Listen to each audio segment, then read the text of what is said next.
pemirsa, berbincang atau berbicara terkait dengan kekerasan anak, tidak hanya masyarakat saja yang harus waspada terkait dengan kekerasan anak, tapi juga peraturan atau mungkin kebijakan dari sebuah negara mungkin ada juga yang harus diubah, bahkan mungkin lebih keras atau lebih berat lagi hukumannya bagi para pelanggar atau pelaku yang sengaja melakukan kekerasan terhadap anak dalam bentuk apapun. Lalu seperti apa yang harusnya dilakukan? Nanti kami akan membahasnya dengan narasumber yang saat ini sudah ada bersama saya. Saya perkenalkan dulu kepada Anda, ada Bung Muhammad Isa dari Ketua Satgas Perlindungan Anak. Selamat pagi. Dan ada Pak Hidayat Nur Wahid, anggota Komisi 8 fraksi PKS, dan yang ini juga salah satu pemerhati anak Dewan Penasehat KPAI, ada Kak Seto, Komnas Perlindungan Anak ya. Selamat pagi semuanya. Selamat pagi. Dan pemirsa, nanti kita akan berbincang terkait dengan kasus kekerasan anak yang saat ini marak terjadi, namun saya hadirkan dulu informasi yang satu ini untuk Anda.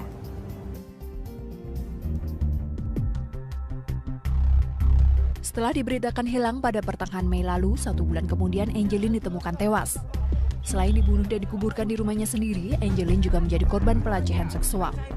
Tragedi Angelin hanyalah satu dari sekian kasus kekerasan seksual terhadap anak di tanah air, yang jumlahnya kian hari kian meningkat. Ironisnya, aparat penegak hukum dinilai belum siap menghadapi gelombang kasus kekerasan tersebut. Masih banyak ditemui kekeliruan hasil investigasi yang justru merugikan pihak-pihak tidak bersalah. Dorongan agar aparat penegak hukum lebih berhati-hati dalam menangani kasus anak diungkapkan oleh Komisioner Kompolnas M. Nasir, yang sekaligus juga mendorong para penegak hukum ini agar menerapkan standar penyidikan kasus kekerasan seksual terhadap anak melalui scientific crime investigation dan pembuktian rasional. Hal senada juga disampaikan oleh ahli forensik Dr. Ferry Albasbet. Ada tendens kekerasan seksual pada anak dari hari ke hari itu semakin meningkat jumlahnya.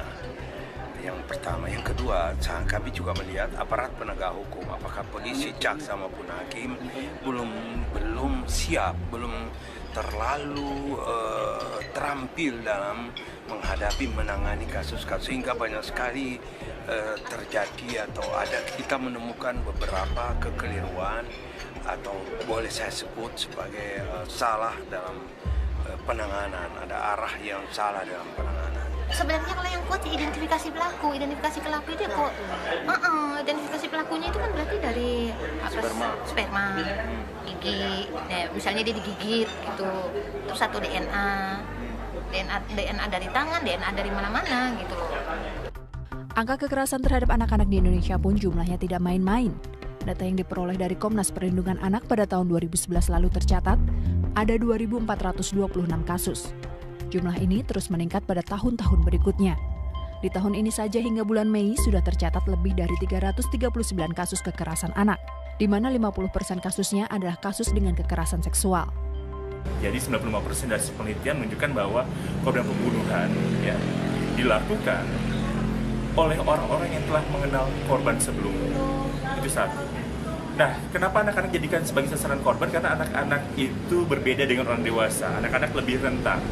Anak-anak cenderung dianggap lebih lemah, kemudian dijadikan sasaran kejahatan yang lebih besar proporsinya dibandingkan dengan orang dewasa. Tidak hanya masyarakat yang harus lebih waspada dan peduli terhadap berbagai kasus kejahatan yang menimpa anak-anak di sekitarnya. Peraturan negara pun sudah selayaknya ditegakkan dengan lebih tegas, atau justru harus diubah menjadi lebih berat bagi mereka yang sengaja melakukan, membiarkan atau menyuruh tindak kekerasan kepada anak. Ya pemirsa, itu tadi terkait dengan fenomena kekerasan anak. Saya ingin bertanya pada Bung Iza soal kematian Angelin ini. Sebelumnya juga beberapa saksi menyatakan pernah melihat kondisi Angelin yang memar atau keluar darah dari hidungnya. Artinya sebelum Angelin meninggal atau dinyatakan hilang, warga atau lingkungan pun sudah ada tanda-tanda sesuatu yang tidak beres. Apakah mungkin sebenarnya bisa dicegah sebelumnya seandainya mungkin warga melapor begitu, kepekaan sosial yang mungkin harus dimunculkan? Ya, jadi memang kita turut berduka ya. Dan kemarin teman-teman dari Satgas juga mengadakan 1000 lilin malam itu. Dari kronologis yang kita dapat semua, memang proses dari awal ini kan berawal ketika bapaknya meninggal, bapak angkatnya meninggal, situasi mulai buruk dan pengasuhannya mulai tidak berjalan. Dan kita melihat sampai ada laporan berangkat ke sekolah tidak disiapkan, kemudian terlambat datang, kerja berat, kemudian dan segala macam. Jadi memang situasi buruk itu mulai terjadi dan sangat memprihatinkan. Nah, sebetulnya ada persoalan yang sangat mendasar dalam kasus Angelin ini. di mana kemudian ada proses illegal adoption di situ antara orang tua kandung dan orang tua angkat itu tidak melakukan proses adopsi yang benar.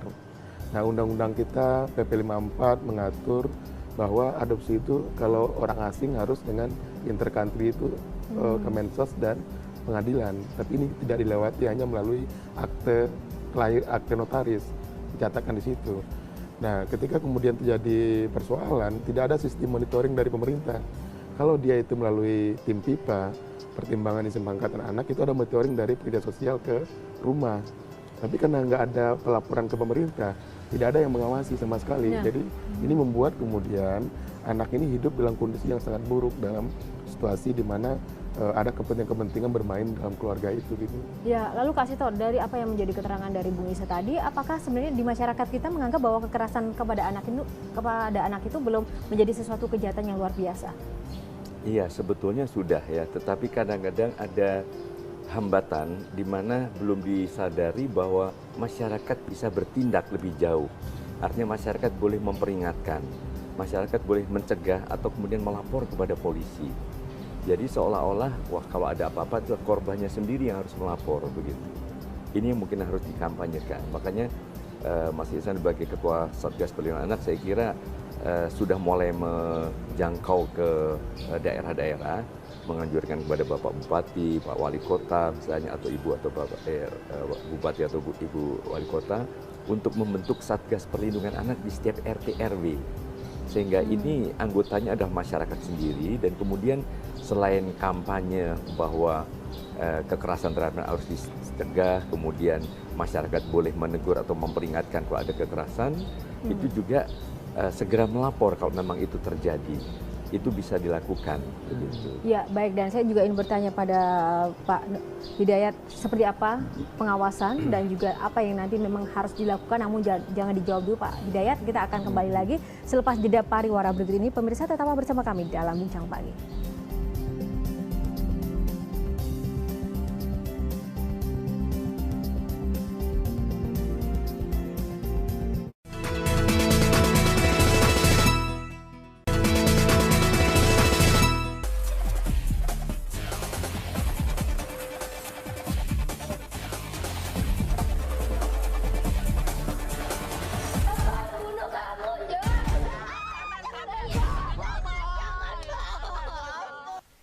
Yang terungkap aja sudah luar biasa, mencengangkan, kok bisa ini terjadi.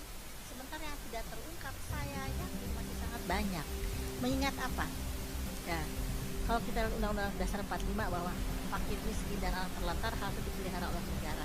Tapi saya belum melihat adanya negara di situ. Sehingga anak-anak terlantar itu benar terlantar dan berada bebas merdeka di sekeliling kita kan. Nah, tentu saja mereka menjadi sasaran empuk dari orang-orang yang mau berbuat iseng, yang ingin menyalurkan hasrat nafsunya. Karena pada anak-anak itu kan tak berdaya, lemah, mudah ditipu, mudah diiming-iming. Ya pemirsa, kekerasan anak di mana negara itu yang menjadi poin khusus yang akan kita bahas. Saya ingin menanyakan pada Pak Hidayat Nur Wahid selaku anggota DPR Komisi 8. Pak, apakah mungkin dengan kebijakan yang bisa diubah atau diperberat pada pelaku itu bisa menjadi salah satu hal yang bisa kita cegah sebenarnya? Bagaimana sejauh ini DPR mengawasi adanya kebijakan pemerintah dalam menangani kasus soal anak-anak ini? Baik, ya tentu kita lagi-lagi prihatin ya dengan terus berlanjutnya kejahatan terhadap anak-anak kita. Sehingga ada yang menyebut Indonesia darurat perlindungan anak. Bu Mensos malah menyebut Indonesia darurat kejahatan seksual terhadap anak-anak. Jadi negara sebenarnya sudah memahami bahwa ini ada kondisi kedaruratan. Dan memang harus melalui jalur hukum penyelesaian masalah ini. Karena apa? Indonesia adalah negara hukum. Begitu kata Undang-Undang Dasar Negara Indonesia tahun 1945. Nah, dalam konteks hukum sesungguhnya kemarin sudah ada perubahan ya terhadap Undang-Undang Nomor 22 tahun 2003 dan kemudian menghadirkan undang-undang baru, Undang-Undang Nomor 35 tahun 2014 terkait dengan perlindungan anak. Beragam pasal sudah diperbaharui, tapi ada hal yang menurut saya penting untuk ditegaskan lagi. Ada tentang kewajiban, ada tentang larangan, tetapi pasal terkait dengan hukuman mati ternyata ada. Di pasal 89 ayat 1. Tapi anehnya pasal 89 ayat 1 itu hanya terkait dengan kasus-kasus yang diatur di pasal 76 ayat 1C, yaitu perlibatan secara sengaja anak-anak dalam yang terkait dengan narkoba. Nah, bayangkan kalau yang terkait dengan narkoba, yang barangkali tidak seluruhnya menghadirkan volume yang sangat besar, bisa dikenakan pasal hukuman mati. Tapi bagi mereka-mereka yang melakukan kejahatan terhadap anak, demikian sangat mengerikan seperti kasus Angelina di Bali ini, kok malah pasal yang akan diberlakukan adalah terkait dengan pidana yang akan dihukum maksimal 15 tahun. Saya kira ini satu hal yang tidak adil ya, kalau diukur dengan pasal tentang hukuman mati terhadap pelibatan anak terkait dengan narkoba. Sementara mereka yang membunuh anak dengan cara yang sangat bengis, sangat sadis, ya seperti yang diberitakan inilah, masa hanya 15 tahun. Jadi ini juga celah hukum yang saya yakin perlu untuk diperbaiki. Saya kira saya akan mengusulkan nanti perubahan kembali terhadap pasal 29 ini untuk kemudian memberikan sebuah perangkat hukum yang mudah-mudahan akan membuat orang-orang berpikir 1000 kali untuk melakukan kejahatan terhadap anak-anak, apalagi sampai pada tingkat membunuh, dan mudah-mudahan akan memberikan efek jerah. Kami di DPR juga dalam rapat dengan Ibu Menteri Prof. Yohana, Ibu Menteri Pemberdayaan Perempuan dan Perlindungan Anak, kami sudah mengingatkan bahwa kami DPR, saya di Komisi 8 sejak periode yang lalu, sudah mengusulkan dan sudah disepakati dengan Ibu Linda Agung Gumelar, Menek PP, PA pada periode yang lalu, bahwa Kementerian Negara ini harus dinaikkan statusnya. Untuk melindungi anak-anak kita dan perempuan-perempuan kita tidak cukup dengan Kementerian Negara yang hanya ada di tingkat negara dan kemudian hanya koordinatif, tidak mempunyai kaki sampai tingkat, apalagi sampai tingkat kelurahan. Dan anggarannya pun sangat kecil karena memang Kementerian Negara hanya sekitar 204 miliar. Itu pun 60%-nya adalah untuk gaji pegawai. Kami mengusulkan agar kementerian ini mendapatkan keadilannya setara dengan Kementerian Pemuda dan Olahraga, Kementerian Pertanian, kementerian yang terkait dengan nelayan. Mereka mempunyai kementerian penuh dengan anggaran yang lebih dari 10 kali lipat dari anggaran Kemenek PP dan kewenangan sampai pada tingkat akar rumput. Itu sudah menjadi keputusan DPR dengan pemerintah. Nah, ketika kemudian kemarin Pak Jokowi mengumumkan kabinet di kabinet kerjanya, memberikan satu nama yang mengesankan bahwa memang sudah terjadi perubahan. Kementerian sekarang namanya bukan lagi Kementerian Negara, tapi Kementerian Pemberdayaan Perempuan dan Perlindungan Anak. Kami berhusnuzon, wah ini namanya sudah berubah, berarti juga kemudian kewenangannya juga akan berubah, anggarannya juga berubah sesuai dengan kementerian-kementerian yang lain. Ternyata kami kaget karena namanya berubah, kewenangannya tidak berubah sama sekali, kemudian anggarannya pun juga tidak berubah sama sekali. Tidak berubah ya. Kami sudah kritisi kepada Prof. Yohana untuk kemudian menuntut haknya, dan beliau waktu itu setuju untuk menuntut haknya. Tapi kami kaget lagi karena dalam ajuan rancangan anggaran untuk 2016 ternyata tidak berubah sama sekali, hanya sekitar 269,3 miliar, dan itu tidak mencerminkan tentang adanya perubahan untuk keseriusan melindungi anak dari beragam kejahatan dan kedaruratan tadi. Ya, lalu gimana? Jika ada keterangan dari Pak Hidayat tadi, Mas Izal menilainya seperti apa? Jadi gini, ada poin di mana kemudian pembagian kewenangan pusat dan daerah itu kan sudah diterapkan sebetulnya, dan pelindungan anak, masalah sosial itu sudah didistribusikan ke daerah. Presiden harus mulai fokus, konsen untuk menghimbau semua daerah. Persoalan utama kita itu di akar rumput. Di tingkat nasional, mungkin semua kita sudah melek semua, sadar bahwa tidak boleh ada kekerasan, tidak boleh ada penelantaran, tidak boleh ada perlakuan salah. Kita semua sadar, kita tahu nilainya, tahu normanya. Tapi jangan lupa, di akar rumput itu tidak bisa diwujud dengan baik. Kita tahu bahwa Cibubur itu kasusnya di tengah-tengah kota besar, dan kemudian orang semua hidup di situ dengan kemewahan dan segala macam bentuk kondisi yang sangat ada. Tapi kita menemukan anak terlantar di situ. Artinya apa? Bahwa di bawah itu nggak siap infrastrukturnya. Nah, kenapa Satgas Perlindungan Anak itu bicara bahwa RT RW itu mesti ada petugas-petugas yang khusus mengingatkan, datang ke rumah ngetok pintu. Coba lihat, nyamuk itu ada namanya Satgas Jemantik. Ingatin Bu, tolong dikuras airnya apa. Anak ada nggak orang yang datang ke rumah mengingatin anaknya sekolah nggak, anaknya makan nggak, anaknya lagi ngapain. Nggak ada petugas dari lingkungan yang sengaja khusus disiapkan untuk bicara hari ini anaknya kondisinya seperti apa. Nah, ini tidak mungkin dijangkau dari nasional. Kebijakan oke, tapi implementasinya di lapangan. Nah, saya berharap bagaimana mengkonsolidasikan bupati, wali kota, gubernur, bahwa anak ini adalah harapan bangsa. Mereka adalah potensi dan mutiara yang kita harus bangun dengan baik. Kalau begini kondisinya, kita lihat angka sekarang itu 7,4 juta yang terlantar, kemudian 2 juta sekian yang bekerja, yang di jalanan segala macam. Pertanyaannya, ini mau jadi apa nantinya? Ini mereka akan besar semua. Ini akan menjadi persoalan bangsa ini. Kalau kita nggak bereskan, oke lah, saya setuju bahwa kementerian-kementerian dikuatkan. Tapi ketika bicara kementerian, mereka kemudian di produk kebijakan juga sangat terbatas. Dan alhamdulillah sekarang saya konsen mengawal di Kementerian Sosial untuk tentang pengasuhan, RPP pengasuhan. Kita sekarang juga mengusulkan ke DPR RUU pengasuhan. Tapi ini berat sekali prosesnya. Bahkan kemarin RUU pengasuhan terlempar dari Prolegnas karena dianggap tidak prioritas. Nah, kita tidak bisa berharap di tingkat nasional terlalu besar gitu. Kita harus turun ke bawah. Oke. Ya, turun ke kelurahan, ke kecamatan, karena di sana ini banyak kepentingan-kepentingan besar yang kemudian dianggap anak ini nggak penting tuh. Nah, itu anak itu tidak penting. Nah, apakah memang itu yang memang terjadi di masyarakat sekarang? Apalagi kalau kita melihat bagaimana kemudian proses adopsi yang sekarang begitu mudah dan banyak juga masyarakat yang mengabaikan bagaimana syarat-syarat yang memang harus dipenuhi. Dan nanti kita akan bahas lebih lengkap lagi, pemirsa tetap bersama kami. Sesaat lagi Bincang Pagi akan kembali.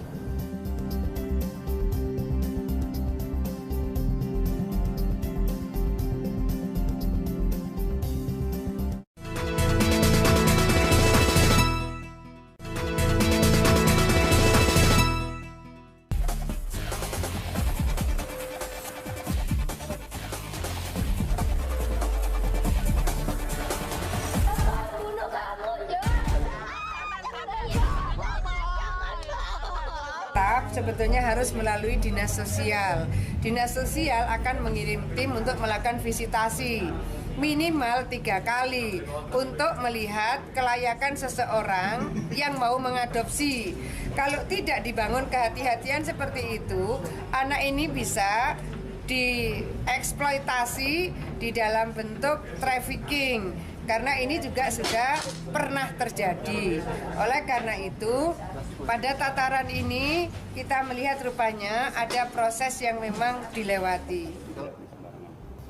Ya, tadi Bung Iza mengatakan bahwa sekarang fenomena marak menganggap anak menjadi tidak penting. Padahal mungkin orang-orang dewasa perlu tahu ya, tanpa ada menjadi proses anak-anak, tanpa ada kita-kita semua. Seperti apa Kak Sito menyikapi dan melihat ini, fenomena seperti ini? Iya, memang benar sekali bahwa ini suatu mindset atau paradigma keliru yang masih terus bertahan sampai sekarang. Seolah-olah anak ini kalau dalam keluarga adalah hak milik orang tua. Demi disiplin, demi pendidikan, boleh diperlakukan apa saja. Nanti kalau ada orang lain ikut campur, jangan ikut campur. Ini anak-anak saya misalnya. Lalu yang kedua adalah anak sebagai komunitas kelas bawah. Jadi ada apapun juga anak boleh dikorbankan. Kesulitan ekonomi, anak bisa diperdagangkan. Kadang di tingkat menengah ke atas, artis cilik yang harus syuting sampai tengah malam tanpa diperhatikan kesehatan dan sebagainya. Nah, ini semua memang harus diubah secara bersama-sama dan peran media juga sangat penting saya kira. Tetapi kembali tadi dalam tataran yang paling praktis, kalau tadi nyamuk saja ada yang mengurusi, ada yang mengingatkan, ini anak loh, iya, anak juga. Jadi kalau Satgas Perlindungan Anak dibentuk mungkin berdasarkan perda misalnya bupati atau wali kota. Satu-satunya kota sekarang ini yang resmi sudah menyatakan seluruh RT RW-nya punya Satgas Perlindungan Anak adalah Kota Tangerang Selatan. Dan itu juga ada pelatihan-pelatihan. Mas Ihsan juga sudah turun ke sana melatih. Nah, kalau saja para bupati atau wali kota yang jumlahnya 400 sekian ini di seluruh pelosok tanah air juga mewajibkan atau ada perda seluruh RT RW punya Satgas Perlindungan Anak. Mungkin upaya apa yang secara nasional sudah digerakkan tadi sampai ke tataran paling bawah juga bisa dipraktekkan, dan saya kira para anggota masyarakat sangat senang kok dilibatkan dalam Satgas Perlindungan Anak ini. Iya, dengan melihat kondisi bahwa ternyata belum ada perubahan anggaran untuk anak-anak.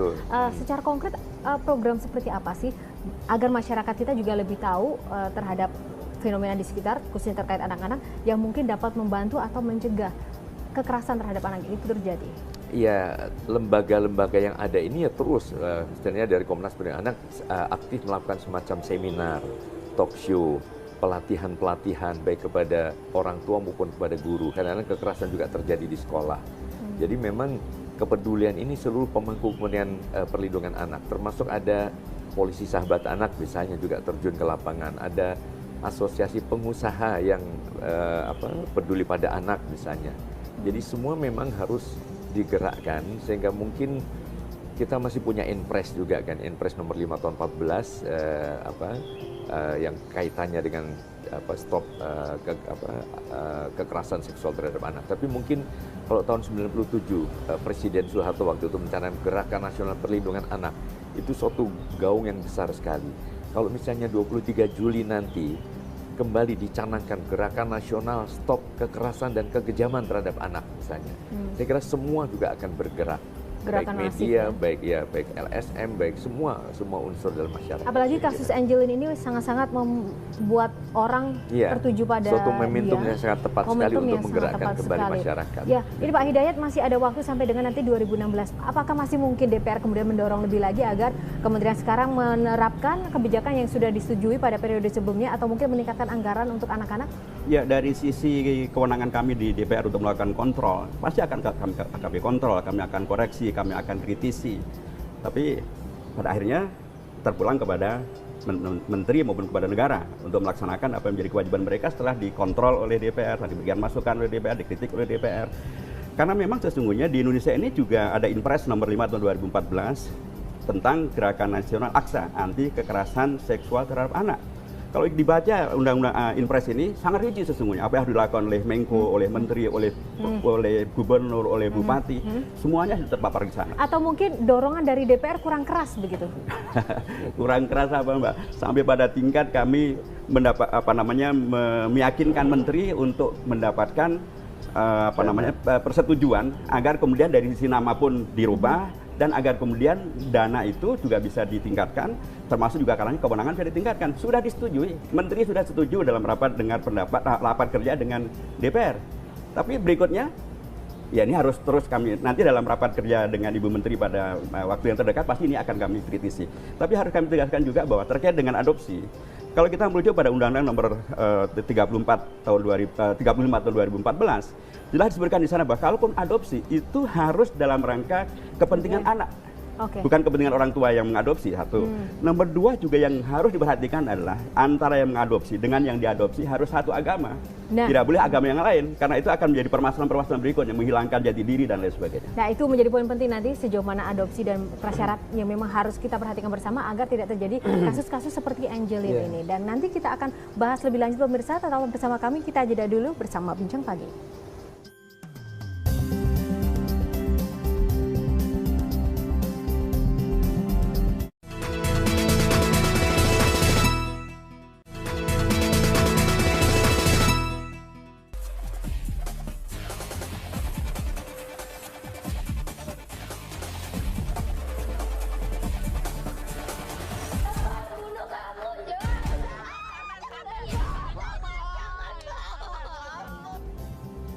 Kembali di Bincang Pagi pemirsa, dan tadi kita membahas seputar kepentingan anak menjadi prioritas utama ketika mungkin proses adopsi itu terjadi. Apalagi tadi ada satu hal, Pak Hidayat mengatakan ada kesamaan agama dari orang tua dan juga anak, itu menjadi salah satu hal fondasi terpenting ya Pak. Seperti apa itu? Ya, prinsip itu memang diatur dalam Undang-Undang tentang Perlindungan Anak, perubahan terhadap Undang-Undang nomor 23 tahun 2012, dalam Undang-Undang baru Undang-Undang nomor 35 tahun 2014. Jadi prinsipnya sebenarnya adalah agar anak itu tidak kemudian terhilangkan jati dirinya. Jati dirinya terkait dengan ayah ibu kandungnya, sukunya, kemudian budayanya, termasuk juga agamanya. Nah, tentu karenanya inilah yang kemudian tadi diingatkan oleh Bu Mensos juga, bahwa memang harusnya ini disampaikan kepada Kementerian Sosial melalui dinasnya terkait, sehingga bisa dilakukan verifikasi sesuai atau tidak. Kalau memang sudah sesuai, karena sekali lagi Undang-Undang tentang Perlindungan Anak itu kata kunci utamanya adalah demi kepentingan anak. Ketika diadopsi, demi kepentingan anak, bukan demi kepentingan orang tuanya atau siapapun juga. Nah, saya kira salah satu yang penting untuk dilakukan berikutnya adalah sosialisasi seluruh aturan negara ini kepada warga bangsa kita, supaya mereka memahami betul melalui perangkat hukumnya, melalui perangkat eksekutifnya, sehingga dengan demikian maka sebab dalam Undang-Undang tentang Perlindungan Anak nomor 35 tahun 2014 juga sudah diatur, termasuk kewajiban sekolah, kewajiban tenaga pendidik, termasuk kewajiban masyarakat. Kalau mereka melihat ada indikasi anak terjadi kejahatan terhadap mereka, mereka harus melaporkan kepada pihak kepolisian. Itu diatur Mbak dalam Undang-Undang tentang Perlindungan Anak. Ketika kemudian masyarakat tahu si Angel ini diperlakukan semacam ini, kemudian diam saja. Sekolah tahu, ibu gurunya bahkan mengaku memandikan si Angel atau Angel almarhumah insya Allah ya, karena ya tadi kondisi yang sangat mengerikan dan dia mendapatkan lebam-lebam di tubuhnya, ada suntikan rokok.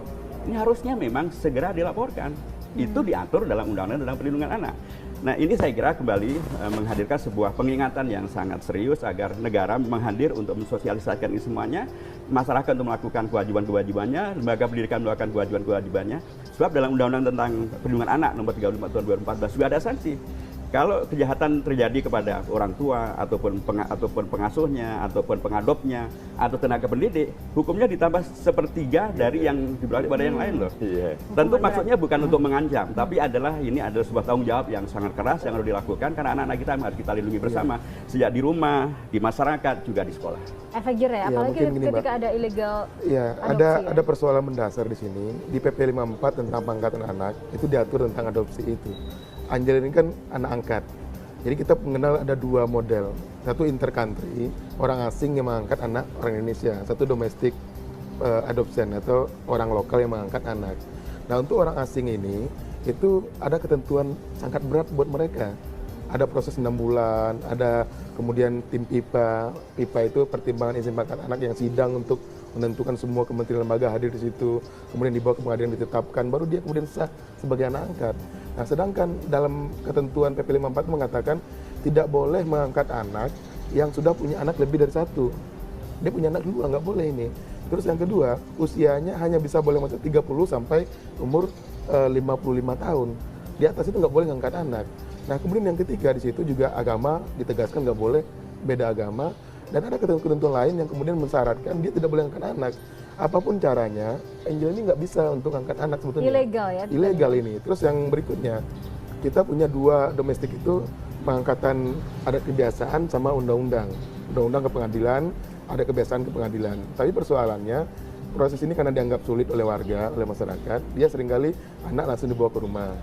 Sehingga kemudian ini terancam dengan undang-undang trafficking dan pasal 79 Undang-Undang Perlindungan mengatakan orang yang mengangkat secara ilegal itu diancam 5 tahun pidana. Jadi kalau kita bawa anak ke rumah kita, bukan darah kandung kita, bukan keluarga kita, itu ancamannya 5 tahun. Jadi sebetulnya masyarakat niatnya baik. Mereka baik mau bantu karena kultur ketimuran, karena agama yang menganjurkan untuk mengasuh anak orang lain. Tapi ada undang-undang yang mengatur bahwa pengangkatan itu ada prosesnya, tidak sembarangan. Pengangkatan, perwalian, pengasuhan itu ditetapkan oleh pengadilan. Tanpa pengadilan itu ilegal, nggak sah. Nah, cuma persoalannya di mana negara kemudian harus kekosongan hukumnya, di mana tidak ada aturan yang jelas bagaimana cara mengatur ketika anak ditelantarkan, ketika anak ditemukan di rumah sakit, bagaimana membawanya. Nah, ini tidak diatur dengan jelas. Kita dengan Menteri Sosial sekarang lagi menyusun permennya dan PP tentang, kebetulan dalam undang-undang yang baru ada 2 PP yang dimanatkan. PP tentang perwalian dan PP tentang pengasuhan. Nah, ini yang sedang kita susun dengan Kementerian Sosial untuk menegaskan ketika anak continuum care-nya, pengasuhan orang tua kandung, keluarga besar, kemudian pengasuh pengganti, foster care, adopsi dan perwalian masuk ke panti. Ini harus jelas bagaimana mengaturnya gitu. Lalu Kak Seto, untuk jangka pendek langkah efektif apa, seperti apa tanggapan Anda? Iya, saya kira tadi judulnya kan di mana negara apakah hadir. Nah, yang paling penting negara selain memperbaiki aturan-aturan, meningkatkan biaya yang hanya berapa? 369 miliar dan sebagainya ini, karena sudah statusnya sudah berubah dari Kementerian Negara menjadi kementerian seperti yang lain. Yang paling penting adalah juga memberdayakan masyarakat. Masyarakat ini juga menunggu diberdayakan dari semua pihak, semua unsur. Karena perlindungan anak ini bukan hanya tanggung jawab keluarga, tapi tanggung jawab orang sekampung istilahnya. Jadi dengan demikian maka akan lebih optimal karena ya semua unsur akan mengedepankan kepentingan terbaik bagi anak. Termasuk media juga mohon terus-menerus mengkampanyekan hal ini. Ya. Semoga media juga kita akan selalu sadar dan akan selalu mengawal tentunya ya. Demi kepentingan anak ya. Demi kepentingan anak, dan kita juga doakan DPR agar terus lebih peka-peka dan lebih keras lagi dorong kepada pemerintah. Siap, Pak. Dan itu selalu kita lakukan.